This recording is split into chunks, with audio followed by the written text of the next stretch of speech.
Dimensional analysis is one of the most important skills you can have when working problems in chemistry.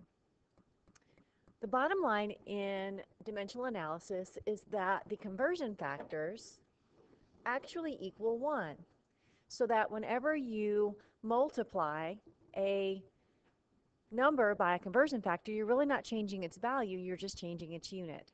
So this example, we're going to take 95 centimeters and we're going to get it 2 kilometers.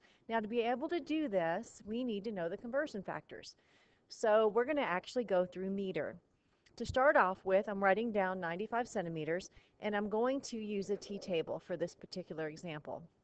You're going to put centimeters down at the bottom, so that will cancel, and we're going to go through meter,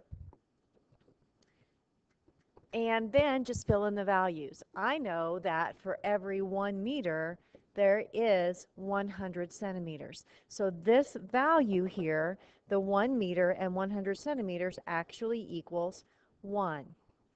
Now we're just going to continue on because we're not where we want to be yet. The centimeters are gone, but we want to get to kilometers. So we're going to just add another line, another box. Again, don't let the railroad tracks get you confused. They're just a way to set up a multiplication and division problem. So it just means to multiply and to divide. So then the next step is we're going to get from meters to kilometers. So meters are on top. We're going to put meters on the bottom. We're going to put kilometers on top this time. And then we're just going to fill in the values. Next to kilometer, there's a 1. So we're going to write a 1. Next to meter, there's 1,000 because there's 1,000 meters in every 1 kilometer. So again, this value that we're multiplying by here just equals 1. The actual value is 1. We're just changing the units. And so then if we multiply this out, first of all, I'm going to convert or cancel out the meters. Then I'm just going to multiply it out. So I'm going to do 95 times 1 times 1 divided by 1,000 times, or 100 times 1,000. So another good way to work this out, if you don't have a calculator, is if I count up my zeros, I know I have 1, 2, 3, 4, 5. So on the bottom down here, this is actually 10 to the 5th. So if I take 100 times 1,000, that's 10 to the 5th.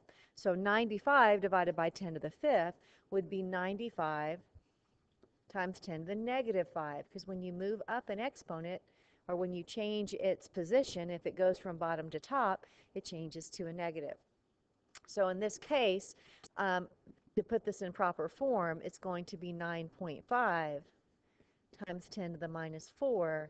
And if we look, the only unit that's left over is kilometers, and that's where we want to be. So this is basic dimensional analysis. And we can check real quick and see if this is actually what our answer was. And it is our answer. Let me erase this. And you can see once we can clear that up, and we got the correct answer.